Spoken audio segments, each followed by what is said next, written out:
Aloha and greetings to you all. My name is Faatupu Simeti, and I'm from Tuvalu. I am currently working as the project manager for the National Adaptation Plan project in Tuvalu under the Climate Change Department. I think before I start my presentation, I would like to acknowledge the University of Arctic and also the University of Cambridge, and also those who have helped out in hosting this important event, and also for giving me this opportunity to stand before you all and talk about the impacts of climate change to low-lying atoll nations like Tuvalu. Just a little bit background of Tuvalu. For those who don't know my country, Tuvalu is located in the South Pacific and has a total land area of 26 square kilometers, with highest point of 2 meters above the mean sea level. It has a population of approximately 12,000 people, living across all the 8 atoll nations. More than half of the population resides on the capital island, which is Funafuti. Sea level rise and inundation are the two impacts that I will talk about in this presentation. Sea level rise is already impacting Tuvalu at a rate of 4.8 millimeters per year.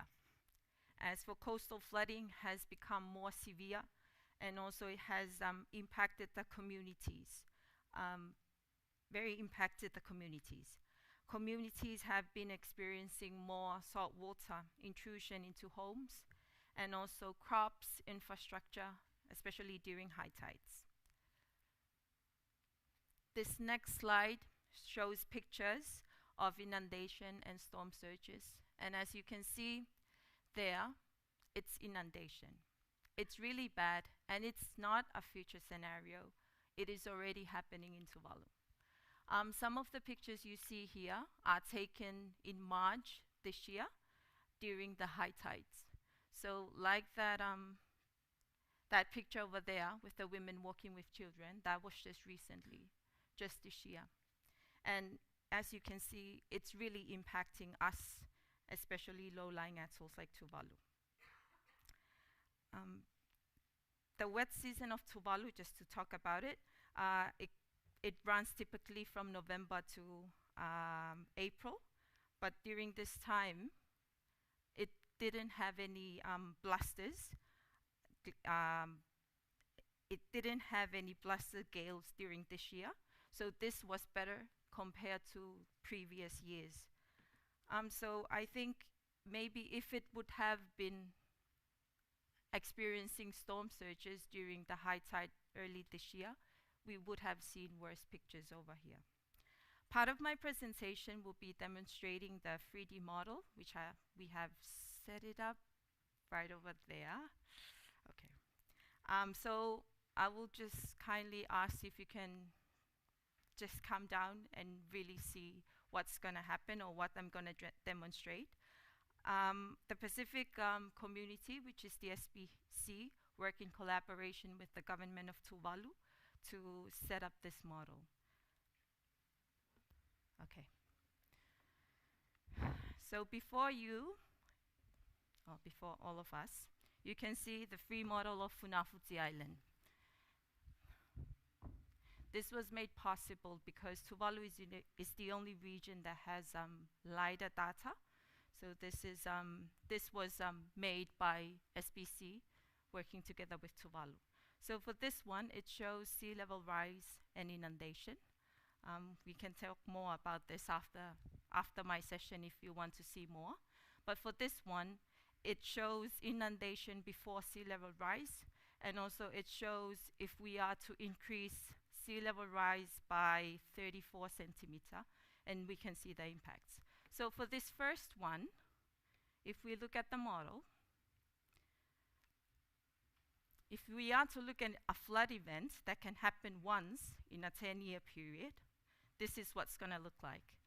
And may I kindly ask if you can just off this slide so that it can be seen by most people, please. So for this one, you can see that it has coloring. These are color codes that you need to understand in order for you to understand the model. So the blue, it indicates areas that are flooding. For the red ones, it indicates the homes or the houses infrastructure that's already been inundated. So the darker the color means deeper flooding, darker blue means deeper flooding, and darker red means that houses sea level is beyond or above 50 centimeter. So for this one, this is just a minor event. So this events that can happen once in a 10-year period before sea level rise, it's just a minor, with minor impacts. So here in Tuvalu, you can see the runway. It has already been impacted by inundation. So this is if it doesn't have that impact, but if we add it on, you can see that it's inundated, all of it, most of the houses. But this is just minor for us. The livestock is over here is inundated, the gardens over here is inundated, the hospital over here is inundated, and also my house over here is inundated. If we are to look at flood events that can happen once in a 100-year period before sea level rise, this is what it's going to look like. So you can see that it has darker blue already. It has darker red as well. So places like the hospital here, you can see that it's already inundated. And because it's darker red, it says that it's 50 centimeter above sea level. If we are to take it back, or I take you back to the flood events that can happen once in a 10-year period before sea level rise, it looks like this. But if we are to add on a 34 centimeter incremental increase of sea level rise to that minor event, so this minor event, it will look like this. So you see, this is a major flooding. That minor events that we looked at an event that can happen once in a 10-year period before sea level rise, adding that 34 centimeter increase of sea level rise, it will cause this. It's even worse than the events that can happen once in 100 years before sea level rise. So this is dangerous for us. And this is based on the best case scenarios of assuming that global temperature is 1.5 degrees. But we know already that we are exceeding the numbers. But there's hope. I mean, I need to have hope, and I need to see that we can do something about my country. So what we have did, Tuvalu is working together with the GCF, getting funding from the Green Climate Fund, in doing this project called the Tuvalu Coastal Adaptation Project, which does reclaim land. So we have reclaimed a land 7.3 hectare. And this is based on 2,100 climate scenarios. So if we are to look at this major event, a 34 centimeter incremental increase of an event, flood event that can happen once in a 10-year period, and add on that this reclamation land, we can see that. So this is without the reclamation, and this is with the reclamation.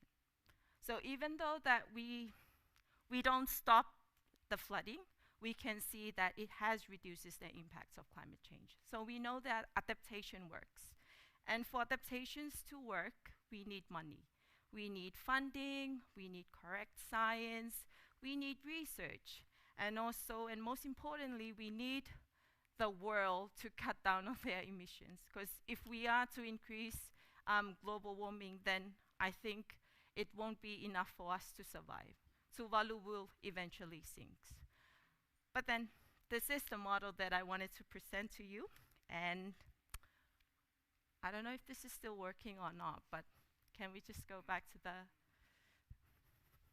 just to conclude, I don't know if I'm going over time. But yeah, sorry.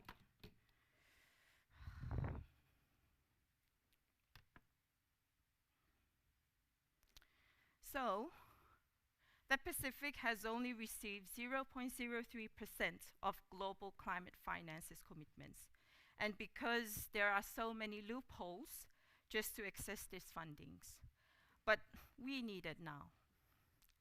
The world has to reduce its GHG emissions because we are already facing the impact, and you can see that. I've just presented it to you. The other thing that is important to note is that in this presentation, we can see that most of the houses or the area that was selected by our ancestors, the Tuvalu ancestors, are the safest area, or they built most houses at where it's safe, like it doesn't get inundated. So we know that traditional knowledge has been embedded, even though they didn't have the science, they didn't have the knowledge at that time, but they have those traditional knowledge with them. And I think it's very important for us to respect and include indigenous voices. Science was able to inform decision makers and also empower communities, our communities, to lead adaptation efforts. Therefore, transparent processes and local engagement are essential. And lastly, immediate impacts threaten our culture, identity, and sovereignty. There's proof that adaptation works, so governance must prioritize long-term resilience. To conclude, we must make the peak for GHG emissions, otherwise we face the consequences. The world must listen, act, and support each other, not fight each other, and most especially to support our vulnerable countries. Lastly, climate change is a moral crisis, and I hope Tuvalu's experience that you have seen highlights the urgent need for ethical governance in climate actions. This includes finance, justice, respect for indigenous knowledge, transparency, and inclusivity.